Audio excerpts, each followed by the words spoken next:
उत्तर प्रदेश के पीलीभीत में सीडीपीओ दफ्तर में कितने बड़े स्तर पर पुष्टाहार की कालाबाजारी हो रही है, इसकी एक अमानवीय तस्वीर सामने आई है।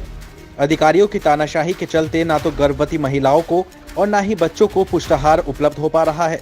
आलम यह है कि बाल विकास एवं पुष्टाहार विभाग द्वारा संचालित आंगनबाड़ी केंद्रों पर तैनात आंगनबाड़ी कार्यकर्त्रियां अधिकारियों की मनमानी और तानाशाही का सामना कर रही हैं, जिससे परेशान होकर बिलसपुर आंगनबाड़ी केंद्र की एक कार्यकर्त्री ने आत्मदाह करने तक का प्रयास किया। पीड़ित कार्यकर्त्री ने अधिकारियों की पोल खोलते हुए बताया कि जो पुष्टाहार गर्भवती महिलाओं तक पहुंचना चाहिए वो सीडीपीओ अधिकारी पशुपालकों में बिकवाने का दबाव बना रहे हैं। यानी पुष्टाहार से जहां मवेशी सेहतमंद हो रहे हैं तो वहीं महिलाएं खून की कमी से जूझ रही हैं। पोषाहार का चक्कर था, दाल और तेल उसमें वो आधा आधा करना चाह रही। इधर समूह से भी कह दिया, आज मैं गाँव गई, मुझे उसने कहा कि सहायिका की बुराई लड़ाई है। जब फर्जी अंगूठा लगवा लाई वहाँ से, फर्जी अंगूठा लगवा के मेरी सहायिका से समूह से भी लड़ाई कराई।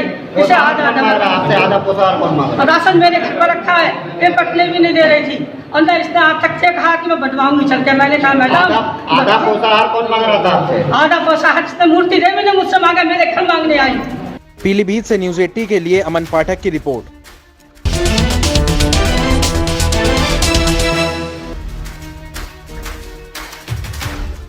मुरादाबाद में समाजवादी पार्टी के सांसद एसटी हसन के विवादित बयान के बाद अब संभल से समाजवादी पार्टी के सांसद शफीकुर रहमान बर्क का भी विवादित बयान सामने आया है।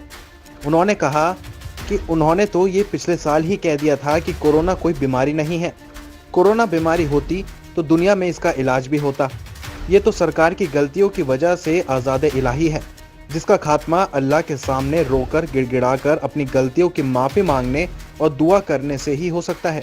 इसी के साथ ही उन्होंने कहा कि हमने मुस्लिमों के लिए मस्जिदों और ईदगाहों में नमाज पढ़ने और दुआ करने के लिए सरकार से मांग भी की थी, लेकिन सरकार ने हमारी मांग नहीं मानी।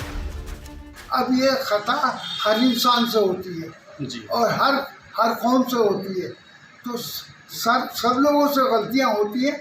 अब वो गलती अगर हमसे कोई हुई है या गवर्नमेंट से हुई है या दुनिया में किसी भी इंसान से हुई है, तो बहरहाल वो उसे अपनी माफ़ी अल्लाह से मांगनी चाहिए कि अल्लाह हमें माफ़ कर दे। अब ये इन जो ये आसमानी बनाए मुसीबतें आ रही हैं, तूफ़ान आ रहे हैं, इनसे हमें अल्लाह छुटकारा दे दे और इस कोरोना से भी हमें छुटकारा दे दे। लेकिन एसपी सांसद शफीकुर रहमान बर्क यहीं नहीं रुके। उन्होंने बीजेपी सरकार पर आरोप लगाते हुए कहा कि मौजूदा सरकार ने शरीयत से ही छेड़छाड़ की गलती ही नहीं की, बल्कि लड़कियों को पकड़वाकर बलात्कार करवाने, मॉब लिंचिंग और तमाम जुल्म करने की गलती भी की है।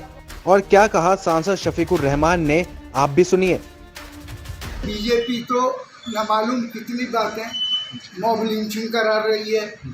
बीजेपी लड़कियों के साथ पकड़ के मतलब बलात्कार करा रही है। कुछ जगह जाति और जुल्म हो रहे हैं, तो ये इसको गलती नहीं मानेंगे।